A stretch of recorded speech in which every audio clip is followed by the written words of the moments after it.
Hi friends, ഇന്ന് നമുക്ക് 15 പേർക്കുള്ളൊരു chicken കറി ഉണ്ടാക്കിയാലോ. അതിനു വേണ്ടി സവാള, പച്ചമുളക്, കറിവേപ്പില, ഇഞ്ചി, വെളുത്തുള്ളി, പെരുംജീരകമൊക്കെ പാടി നല്ലോണം വഴറ്റി വരുമ്പോൾ തക്കാളിയും കിഴങ്ങും ചേർത്ത് എന്നിട്ട് ഒന്ന് മൂടി വെച്ച് നന്നായിട്ട് വേവിക്കുക. നല്ല ഉടയണ പോലെ ആവണേ. ഇതിലേക്ക് ആവശ്യത്തിനുള്ള ഉപ്പും കൂടെ ഇട്ട് കൊടുക്കണം. എന്നിട്ട് നമുക്ക് പൊടികൾ തയ്യാറാക്കാം. മല്ലിപ്പൊടി, മഞ്ഞൾപ്പൊടി, മുളക് പൊടി, ഗരം മസാലയാണ് ചേർക്കുന്നത്.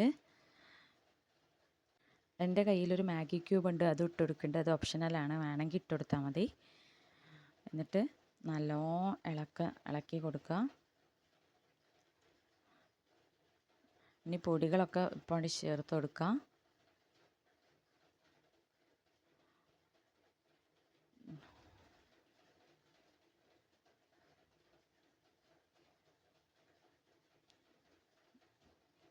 ഒരു ചിക്കൻ മസാല കുറച്ച് ഇട്ട് കൊടുക്കാം പാകത്തിന്. 2 കിലോ ചിക്കനാണ് ഞാൻ എടുത്തിട്ടുള്ളത്. അത് ചേർത്ത് കൊടുക്കാം. എന്നിട്ട് നന്നായിട്ട് ഇളക്കി യോജിപ്പിക്കാം.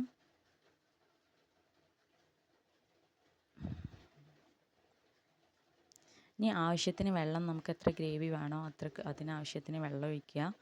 ഞാനിവിടെ 15 പേർക്കാണ് ഇവിടെ പണിക്കാരുള്ളതുകൊണ്ട് അവർക്ക് വേണ്ടിയിട്ടുള്ള കറിയാണ് തയ്യാറാക്കുന്നത്.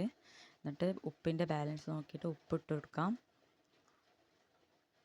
എന്നിട്ട് മൂടി വെച്ചിട്ട് ഒന്നുകൂടെ വേവിക്കാം. എന്നിട്ട് അതിലേക്ക് നമുക്ക് തൂമിച്ച് ഒഴിക്കാം. അതിന് വേണ്ടി ചെറിയ ഉള്ളി കുറച്ച് വെളിച്ചെണ്ണയിൽ ഒന്ന് തൂമിച്ചെടുത്താണ്. തൂമിച്ച് വരുമ്പോൾ കുറച്ച് കറിവേപ്പില ഇട്ട് കൊടുക്കുക. എന്നിട്ട് കറിയിലേക്ക് ചേർത്ത് കൊടുക്കുക. നമ്മളെ ടേസ്റ്റി കറി ഇവിടെ തയ്യാറായിക്കണേ.